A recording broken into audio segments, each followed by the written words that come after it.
Hello, എന്തൊക്കെയുണ്ട് വിശേഷം? എല്ലാവരും നല്ല ഹാപ്പി ആയിട്ടിരിക്കുമെന്ന് വിശ്വസിക്കുന്നു. ഇപ്പം ഞാനുള്ളത് നോവാസ്കോഷ്യയിലെ ഹാലിഫാക്സിലെ ക്ലേറ്റൺ പാർക്ക് എന്ന് പറഞ്ഞിട്ടുള്ളൊരു സ്ഥലത്താണ് കേട്ടോ. അപ്പോൾ ഇതവിടുത്തെ ഏകദേശം ഒരു നല്ലൊരു റെസിഡൻഷ്യൽ ഏരിയയാണ്. അപ്പോൾ ഇവിടുത്തെ വീടുകളൊക്കെ ഏകദേശം ഇങ്ങനെയൊക്കെ ആയിരിക്കും. കംപ്ലീറ്റ് എല്ലാ വീടിൻ്റെയും സൈഡിൽ ഇതുപോലെ പുല്ലൊക്കെ പിടിപ്പിച്ച് നല്ല രസമായിട്ട് ഇങ്ങനെ ചെയ്തിട്ടുണ്ട്. ഇവിടെ നിന്ന് മാത്രമല്ല, അവിടെയും ഇത് തന്നെയാണ്. ഇപ്പം ഞാനുള്ളത് ക്ലേറ്റൺ പാർക്കിലാണ്. ഇതൊരു നല്ലൊരു റെസിഡൻഷ്യൽ ഏരിയ, കുറേ മലയാളികളൊക്കെ ഉള്ള സ്ഥലമാണ്.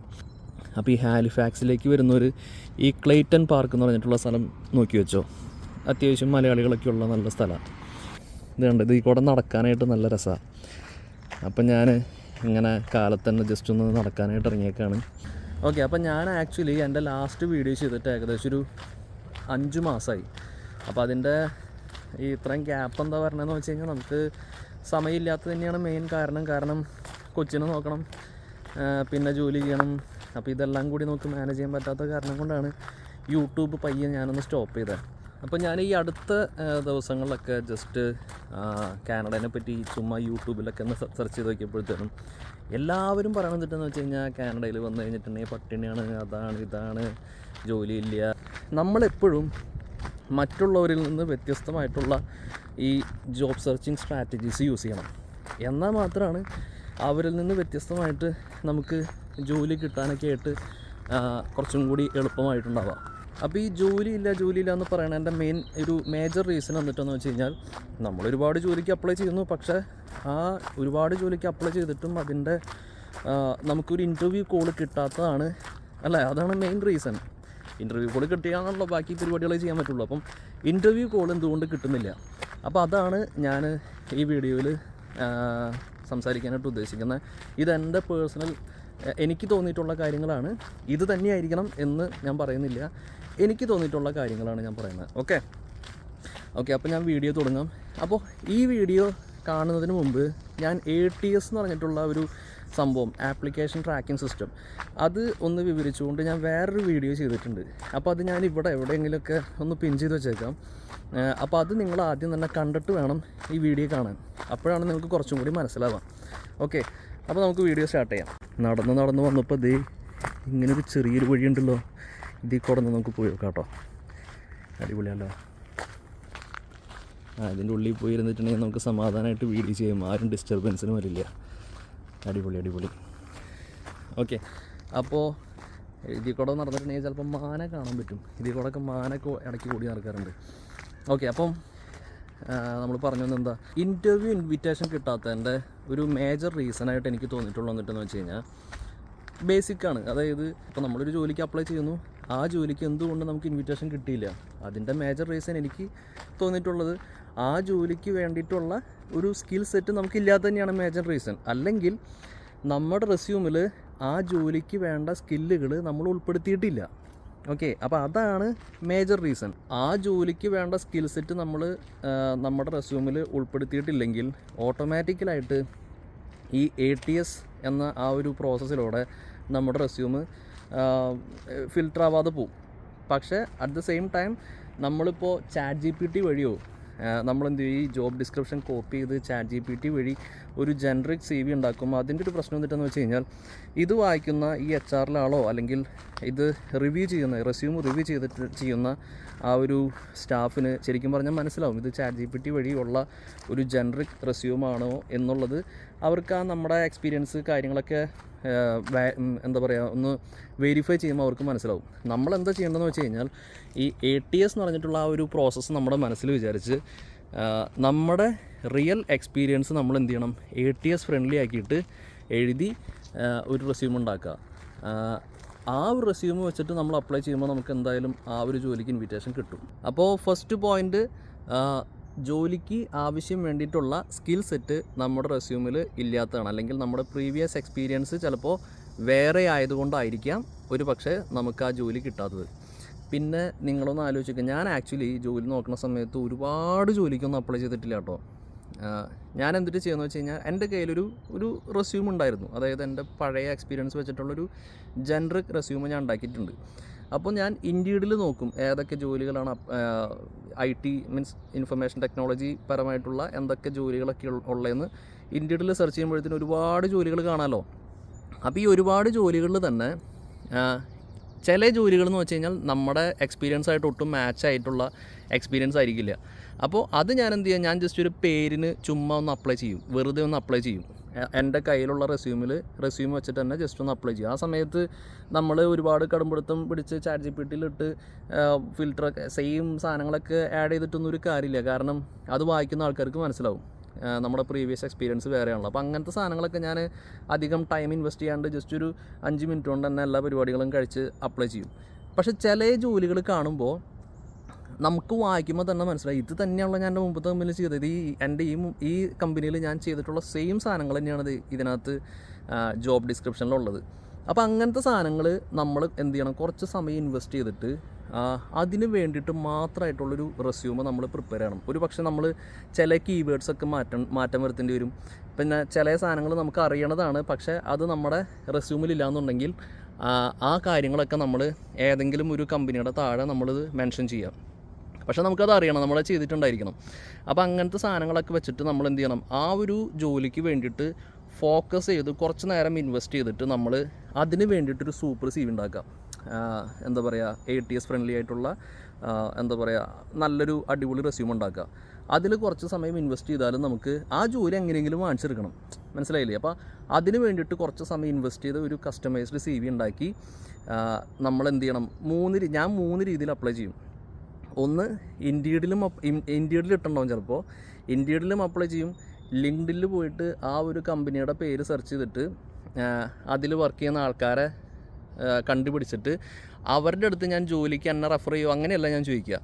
അവരുടെ അടുത്ത് ഞാൻ ജസ്റ്റ് ചോദിക്കുക, നിങ്ങൾക്ക് ഈ ജോലി എങ്ങനെയാണ് കിട്ടിയത്? അല്ല, നമ്മൾ സാധാരണ ലിങ്ക്ഡിനിൽ പോയിട്ട് നമ്മുടെ കണക്ഷൻസ് ക്രിയേറ്റ് ചെയ്യുന്നത് എങ്ങനെയാണ്, നമ്മൾ നേരെ പോയിട്ട് എന്നെ റെഫർ ചെയ്യുമെന്നല്ല ആദ്യം ചോദിക്കുക. പക്ഷേ അങ്ങനെ ചോദിച്ചിട്ടുണ്ടെങ്കിൽ ചിലപ്പോൾ എല്ലാവരും റെഫർ ചെയ്യണമെന്നില്ല. പക്ഷേ അതിന് പകരം ജസ്റ്റ് എന്ത് ചെയ്യുക, അവരുടെ അടുത്ത് ചോദിക്കുക, നിങ്ങൾക്ക് ഇവിടുത്തെ ജോലി എങ്ങനെയാണ് കിട്ടിയത്?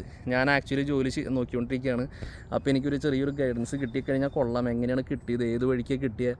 അപ്പോൾ അവർ കുറച്ച് സജഷൻസ് പറഞ്ഞത് നല്ല ആൾക്കാരാണെന്നുണ്ടെങ്കിൽ അപ്പോൾ അത് ഫോളോ ചെയ്യുക. അപ്പോൾ അവർ പറയും, ഇന്ന ആൾക്ക് മെയിൽ അയച്ചാൽ മതി, അല്ലെങ്കിൽ എന്താ പറയുക, ഈ വെബ്സൈറ്റിൽ ഞാൻ ഇങ്ങനെയാണ് ചെയ്തത്, ഈ വെബ്സൈറ്റിൽ പോയിട്ട് അതിൻ്റെ കോൺടാക്റ്റ് എടുത്തിട്ട് അതിനകത്തേക്ക് റെസ്യൂം അയച്ചു കൊടുത്ത് അങ്ങനെ ചെയ്താൽ, അല്ലെങ്കിൽ അവരുടെ ഏതെങ്കിലും ഒരു മാനേജറിൻ്റെ പേര് തന്നിട്ട് ഇതിനകത്തേക്ക് അയച്ചു കൊടുത്താൽ മതി, അങ്ങനെയൊക്കെ പറഞ്ഞിട്ട് കുറച്ച് സജഷൻസ് പറയും. അപ്പോൾ അത് നമ്മൾ എന്ത് ചെയ്യുക, അവരുടെ അടുത്ത് റെഫർ ചെയ്യുമോ എന്ന് ചോദിക്കുന്നതിന് പകരം അവരുടെ സജഷൻസ് എടുത്തിട്ട് നമ്മൾ എന്ത് ചെയ്യുക, അവർക്ക് അതുപോലെ തന്നെ ചെയ്യുക. അപ്പം ഞാൻ സാധാരണ രീതിയിൽ എനിക്ക് ഭയങ്കരമായിട്ട് ഇഷ്ടപ്പെട്ട കമ്പനിയും പിന്നെ എനിക്ക് കറക്റ്റ് പറ്റുന്ന ജോലികളാണെന്ന് എനിക്ക് മനസ്സിലാക്കി കഴിഞ്ഞിട്ടുണ്ടെങ്കിൽ ഞാൻ എന്ത് ചെയ്യുമെന്ന് വെച്ച് കഴിഞ്ഞാൽ, ഞാൻ ആ കമ്പനിയുടെ വെബ്സൈറ്റിൽ പോയിട്ട് കമ്പനിയുടെ വെബ്സൈറ്റിൽ ഒരു പോർട്ടൽ ഉണ്ടാവുമല്ലോ, അതിനകത്ത് നമ്മൾ രജിസ്റ്റർ ചെയ്യും, ഇൻഡീഡിലും രജിസ്റ്റർ ചെയ്യും. ഈ പകരം ഇൻഡീഡിൽ അപ്ലൈ ചെയ്യും. അതിന് കൂടാതെ ഈ പറഞ്ഞ പോലെ ലിങ്ക്ഡിൻ വഴി അവിടുത്തെ ഏതെങ്കിലും ഒരു സ്റ്റാഫിനെ കോൺടാക്റ്റ് ചെയ്യാനായിട്ട് ശ്രമിക്കും. അപ്പോൾ അങ്ങനെ ഈ 3 രീതിയിലാണ് ഞാൻ ആക്ച്വലി ചെയ്യാറ്. ബാക്കി ഇപ്പം എൻ്റെ എക്സ്പീരിയൻസ് ആയിട്ട് കുറച്ച് സിമിലർ അല്ലാത്തൊരു പൊസിഷൻ കാണുകയാണെങ്കിൽ ഞാൻ ഈ പരിപാടികൾക്ക് ഒന്നും നിൽക്കില്ല. ജസ്റ്റ് ഒരു 5 മിനിറ്റ് കൊണ്ട് ജസ്റ്റ് ഒരു ജനറിക് റെസ്യൂം വെച്ചിട്ട് ചുമ്മാ ഒരു പേരിന് അപ്ലൈ ചെയ്ത് വിടും. അപ്പോൾ അങ്ങനത്തെ, അതായത് നമുക്ക് കറക്റ്റായിട്ട് തോന്നുന്ന സാധനങ്ങൾ കുറച്ച് സമയം ഇൻവെസ്റ്റ് ചെയ്ത് നല്ല സൂപ്പറാക്കിയിട്ട് നമ്മൾ സബ്മിറ്റ് ചെയ്യുക. അപ്പോൾ അതാണ് രണ്ടാമത്തെ പോയിൻ്റായിട്ട് പറയാനുള്ളത്. അതായത് ജോബ് സെർച്ചിങ് സ്ട്രാറ്റജീസ് നമ്മൾ ചേഞ്ച് ചെയ്യാനായിട്ട് നോക്കണം. ഇപ്പം ചില സ്ട്രാറ്റജി നമ്മൾ യൂസ് ചെയ്തിട്ട് നമുക്ക് ആ ഒരു സ്ട്രാറ്റജി ഉപയോഗിച്ചിട്ട് നമ്മൾ അപ്ലൈ ചെയ്യുമ്പോഴത്തേനും നമുക്ക് കോൾസ് കിട്ടണില്ല എന്നുണ്ടെങ്കിൽ അപ്പോൾ തന്നെ സ്വിച്ച് ചെയ്യുക, വേറെ രീതിയിൽ നമ്മൾ നോക്കാം. പിന്നെ ഞാൻ യൂസ് ചെയ്തിട്ടുള്ള ഒരു സ്ട്രാറ്റജി എന്നിട്ടെന്ന് വെച്ച് കഴിഞ്ഞാൽ, നമ്മൾ മോണിറ്റർ ചെയ്യണം. അതായത് ഇപ്പോൾ നമ്മൾ ആക്റ്റീവ്ലി നമ്മൾ ജോബ് നോക്കിക്കൊണ്ടിരിക്കുകയാണ്, നമ്മൾ ജോബ് സെർച്ചിങ്ങിലാണെന്ന് വിചാരിക്കുക. അപ്പോൾ അതായത് ഇവിടെ വന്നിട്ട് നമുക്ക് ജോലി ഇല്ല. അപ്പോൾ ഇപ്പോൾ നമ്മുടെ 100% ടൈമും നമ്മൾ ഇൻവെസ്റ്റ് ചെയ്യണത് ജോലി നോക്കുന്നതിന് വേണ്ടിയിട്ടാണ്. അപ്പോൾ അങ്ങനെ ടൈമുള്ളവർ എന്താ ചെയ്യേണ്ടതെന്ന് വെച്ച് കഴിഞ്ഞാൽ, നമ്മൾ അപ്ലൈ ചെയ്യുന്ന ജോലികളൊക്കെ നമ്മളൊരു എക്സൽ ഷീറ്റിൽ ജസ്റ്റ് ഒന്ന് മാർക്ക് ചെയ്ത് പോവുക. അതിന് കുറച്ച് സമയം ഇൻവെസ്റ്റ് ചെയ്താലും അത് വെർത്താണെന്ന് ഞാൻ പറയുള്ളൂ. എന്താണെന്ന് വെച്ച് കഴിഞ്ഞാൽ, നമ്മളങ്ങനെ ഒരു എക്സൽ ഷീറ്റ് പ്രിപ്പയർ ചെയ്യുമ്പോൾ നമ്മൾ ഏതൊക്കെ കമ്പനിയിൽ എന്നാണ് നമ്മൾ അപ്ലൈ ചെയ്തതെന്ന് നമ്മൾ ഒരു ഡോക്യുമെൻ്റ് ചെയ്ത് വയ്ക്കും. അപ്പോൾ അതിന് ശേഷം നമുക്ക് ഇപ്പോൾ 2 ആഴ്ചയോ അല്ലെങ്കിൽ 3 ആഴ്ച കഴിഞ്ഞിട്ട് നമുക്ക് അതിനകത്ത് റെസ്പോൺസ് ഒന്നും വന്നില്ല എന്നുണ്ടെങ്കിൽ നമ്മൾ എന്ത് ചെയ്യണം, ജസ്റ്റ് ഒന്ന് ഫോളോ അപ്പ് ഇമെയിൽ അയക്കുക. അല്ലെങ്കിൽ അവിടുത്തെ എങ്ങനെയെങ്കിലും അവരെ കണക്ട് ചെയ്തിട്ട് ഫോളോ അപ്പ് ചെയ്യുക. ഞാൻ ഇങ്ങനെ ഒരു ജോലിക്ക് അപ്ലൈ ചെയ്തിട്ടുണ്ടായിരുന്നു, അപ്പോൾ അതിനെ പറ്റിയിട്ട് ഒരു അപ്ഡേറ്റിന് വേണ്ടിയിട്ടാണെന്ന് പറഞ്ഞിട്ടൊരു മെയിൽ എന്തെങ്കിലും അയക്കുക. എനിക്ക് ആദ്യത്തെ ഒരു കോൾ വന്നത് അങ്ങനെയാണ് കേട്ടോ. ആദ്യത്തെ അല്ല, ഒരു ആ ജോലി നോക്കിക്കൊണ്ടിരുന്ന സമയത്ത് ഞാൻ ഫോളോ അപ്പ് ചെയ്തതിന് ശേഷമാണ് എനിക്കൊരു റെസ്പോൺസ് കിട്ടി അവരെന്നെ ഇൻ്റർവ്യൂവിന് വിളിച്ചത്. അപ്പോൾ ഒരു ഫോളോ അപ്പ് ശരിക്കും പറഞ്ഞു കഴിഞ്ഞാൽ വളരെ ഇമ്പോർട്ടൻ്റ് ആണ്. അപ്പോൾ അതിന് വേണ്ടിയിട്ട് നമ്മൾ അനലൈസ് ചെയ്യുന്നത് നല്ലതാണ്. നമ്മൾ ഏതൊക്കെ ജോലിക്ക് അപ്ലൈ ചെയ്തു, എത്ര കോഴ്സ് വന്നു, അതൊക്കെ അനലൈസ് ചെയ്തിട്ട് നമ്മൾ അത് പ്രോപ്പറായിട്ട് റെസ്പോൺസ് വരണമെന്നുണ്ടെങ്കിൽ ആ ഒരു സെയിം സ്ട്രാറ്റജി തന്നെ യൂസ് ചെയ്യുക. ഇൻ കേസ് നമുക്ക് റെസ്പോൺസ് വരുന്നില്ല എന്നുണ്ടെങ്കിൽ നമ്മുടെ ജോബ് സെർച്ചിങ് സ്ട്രാറ്റജി ഒന്ന് സ്വിച്ച് ചെയ്യണം. അപ്പോൾ ശരിക്കും പറഞ്ഞാൽ നമുക്കിഷ്ടമുള്ള ഒരു ജോലിയിലേക്ക് നമ്മൾ ലാൻഡ് ചെയ്യാന്ന് പറഞ്ഞത് അതൊരു ജേണിയാണ്. അപ്പോൾ ആ ജേണി കൂടെ നമ്മൾ പോകുമ്പോൾ ഒരുപാട് കാര്യങ്ങളുണ്ട് അല്ലേ. ഇപ്പം നമ്മൾ ജോലി നോക്കുന്ന സമയത്ത് ഭയങ്കര പെയിനാണ്. അപ്പോൾ ആ ഒരു പെയിൻ സഹിച്ചുകൊണ്ട് നമ്മൾ ആ ഒരു ജോലിയിലേക്ക് എത്തുന്ന ഒരു സ്റ്റേജ് വരെ, ഓഫർ ലെറ്റർ കിട്ടുന്ന ഒരു സ്റ്റേജ് വരെ എന്ന് പറഞ്ഞാൽ ഒരു ജേണിയാണ്. അപ്പോൾ ആ ജേണി കൂടെ നമ്മൾ പോകുമ്പോൾ പല ജോബ് സെർച്ചിങ് സ്ട്രാറ്റജീസും നമ്മൾ യൂസ് ചെയ്യണം. ഓക്കെ, അപ്പോൾ ഇതാണ് അടുത്ത പോയിൻ്റ്, ജോബ് സെർച്ചിങ് സ്ട്രാറ്റജീസിൻ്റെ പ്രശ്നം. പിന്നെ ഈ ജോബ് സെർച്ചിങ് സ്ട്രാറ്റജീസിനെ പറ്റി പറയുമ്പോൾ നമ്മൾ ഏജൻസികളുണ്ട് കേട്ടോ. ഇവിടെ ഇഷ്ടംപോലെ ഏജൻസികളുണ്ട്, അതായത് ജോലി സെറ്റാക്കി തരുന്ന ഏജൻസികൾ. അപ്പം നല്ല ഏജൻസി എങ്ങനെയാണെന്ന് വെച്ച് കഴിഞ്ഞാൽ അവർ പൈസ ചോദിക്കില്ല. അവരെങ്ങനെയാണെന്ന് വെച്ച് കഴിഞ്ഞാൽ ഇപ്പോൾ ഒരു ബാങ്കിലേക്ക് നമ്മൾ ഒരു ഏജൻസി വഴി വർക്ക് ചെയ്യാമെന്ന് വിചാരിക്കാം. അങ്ങനെ ഇഷ്ടംപോലെ സംഭവം നടക്കുന്നുണ്ട് കോൺട്രാക്റ്റ് ബേസിൽ. എൻ്റെ ഫസ്റ്റ് ജോലി കിട്ടിയത് എനിക്കൊരു ഏജൻസി ത്രൂ ആണ് എനിക്ക് ഫസ്റ്റ് ജോലി കിട്ടിയത്. ഓക്കെ, അപ്പോൾ അവരെങ്ങനെയാണെന്ന് വെച്ച് കഴിഞ്ഞാൽ ഇപ്പോൾ ഒരു ബാങ്കിലേക്കാണ് നമ്മൾ വർക്ക് ചെയ്യുന്നത്. അപ്പോൾ ഈ ബാങ്കുകാർ ഏജൻസിക്കാണ് സാലറി കൊടുക്കുക. ഏജൻസി അവരുടെ ഒരു സർവീസ് ചാർജ് എടുത്തിട്ട് നമുക്ക് സാലറി തരും. അപ്പോൾ നമുക്ക് പേറോളും കാര്യങ്ങളൊക്കെ സംഭവിക്കുന്നത് ഏജൻസി ത്രൂ ആണ്. അപ്പോൾ അതുകൊണ്ട് തന്നെ അവർ നമ്മൾ ജോലിക്ക് എടുക്കുന്ന സമയത്ത് വേറെ എക്സ്ട്രാ പൈസ ഒന്നും ചോദിക്കില്ല. അപ്പോൾ അങ്ങനെ ചോദിക്കുകയാണെന്നുണ്ടെങ്കിൽ അത് ജെനുവിൻ ഏജൻസി അല്ല. അപ്പോൾ നമ്മൾ ജോലി നോക്കുമ്പോൾ ഓരോ കമ്പനികൾ സെർച്ച് ചെയ്യുമ്പോൾ മാക്സിമം ഏജൻസികളിലും കൂടിയിട്ട് നമ്മൾ എന്ത് ചെയ്യണം, ഈ റെസ്യൂം സബ്മിറ്റ് ചെയ്യാനായിട്ട് നോക്കുക. അങ്ങനത്തെയുള്ള ഏജൻസികളെ കണ്ടുപിടിച്ചിട്ട് എനിക്കറിയാവുന്ന കുറച്ച് ഏജൻസികളൊക്കെ ഞാൻ ഈ വീഡിയോൻ്റെ താഴെ ഡിസ്ക്രിപ്ഷനിൽ ഇട്ടേക്കാം. അപ്പോൾ അവിടേക്കൊക്കെ നിങ്ങൾ എന്ത് ചെയ്യുക, റെസ്യൂമുകൾ അയക്കും ഇവിടെ ഉള്ള ആൾക്കാരാണെന്നുണ്ടെങ്കിൽ. ഓക്കെ, അപ്പം ഇനി അടുത്ത പോയിന്റിലേക്ക് പോവാം. നമ്മൾ നിൽക്കുന്ന ലൊക്കേഷൻ അനുസരിച്ചിരിക്കും നമുക്ക് ഉള്ള ജോലി സാധ്യതകൾ. കാരണം ഇപ്പോൾ ഞാനിപ്പോൾ ഉള്ളത് നോവാ സ്കോഷ്യയിലെ ഹാലിഫാക്സിലാണ്. എൻ്റെ വൈഫ് പഠിക്കുന്നത് സിഡ്നിയിലാണ്. സിഡ്നിയിൽ നിന്ന് ഹാലിഫാക്സിലേക്ക് ഏകദേശം 5 മണിക്കൂർ ട്രാവൽ ചെയ്താൽ മാത്രമാണ് ഹാലിഫാക്സിലേക്ക് എത്താൻ പറ്റുള്ളൂ. അപ്പോൾ എന്തുകൊണ്ടാണ് ഞങ്ങളിപ്പോൾ ഹാലിഫാക്സിൽ നിൽക്കുന്നത് എന്ന് ചോദിച്ചു കഴിഞ്ഞിട്ടുണ്ടെങ്കിൽ തീർച്ചയായിട്ടും ജോലി കിട്ടാനായിട്ടുള്ള ഒരു സാധ്യതയ്ക്ക് വേണ്ടിയിട്ടാണ് ഞങ്ങൾ ആക്ച്വലി ഇവിടെ നിൽക്കുന്നത്. അപ്പോൾ ഇപ്പം ഞാൻ എനിക്കൊരു IT ജോലിയുണ്ട്, ഫുൾ ടൈം പൊസിഷനാണ്. അപ്പോൾ ആ ഒരു ജോലി കിട്ടാൻ കാരണം എൻ്റെ വൈഫാണെന്ന് ഞാൻ പറയും. കാരണം അവൾ അനുഭവിക്കുന്ന ഒരു ബുദ്ധിമുട്ടായ വീക്കിലി അല്ലെങ്കിൽ 2 ആഴ്ച കൂടുമ്പോഴൊക്കെ ഒരു ദിവസമാണ് അവൾ പോവുക. അപ്പോൾ അങ്ങനെ ഒരു ദിവസം അവൾ കഷ്ടപ്പെടുന്നതുകൊണ്ടാണ് എനിക്കൊരു IT ജോലി കിട്ടിയത്. ഇപ്പോൾ എനിക്കൊരു ജോലി കിട്ടാൻ കാരണം എന്താണെന്ന് വെച്ച് കഴിഞ്ഞാൽ എൻ്റെ വൈഫാണ് അതിന് റീസൺ എന്ന് പറയും. അപ്പോൾ ഞാൻ പറഞ്ഞു വന്നത്രേ ഉള്ളൂ, അതായത് നമ്മൾ നിൽക്കുന്ന സ്ഥലം വളരെ ഇമ്പോർട്ടൻ്റ് ആണ്. നമ്മൾ ജോലി സെർച്ച് ചെയ്യുന്ന ആ ഒരു ലൊക്കേഷൻ, അവിടെ എത്രത്തോളം കമ്പനികളുണ്ട്, അതിനൊക്കെ ഡിപ്പെൻഡ് ചെയ്തിട്ടാണ് നമുക്ക് കിട്ടാനായിട്ടുള്ള ജോലി സാധ്യതകൾ നോക്കിയിരിക്കുന്നത്. പിന്നെ നമുക്ക് ഇൻ്റർവ്യൂ കോൾ കിട്ടാത്തതിൻ്റെ ഒരു മേജർ റീസണായിട്ട് എനിക്ക് തോന്നിയിട്ടുള്ളത്, ഇപ്പോൾ നമ്മൾ ഒരു ജോലിക്ക് അപ്ലൈ ചെയ്യുന്നു. അപ്പോൾ അപ്ലൈ ചെയ്യുന്ന സമയത്ത് ചില കമ്പനീസ് എന്തിട്ടാന്ന് വെച്ച് കഴിഞ്ഞാൽ അവർ നമ്മുടെ ലിങ്ക്ഡിൻ പ്രൊഫൈൽ നോക്കും. നമ്മുടെ ബാക്ക്ഗ്രൗണ്ട് ചെക്ക് ചെയ്യാൻ വേണ്ടിയിട്ട് അവർ കൂടുതൽ മേജറായിട്ട് നോക്കുന്നത് ലിങ്ക്ഡിൻ പ്രൊഫൈലാണ്.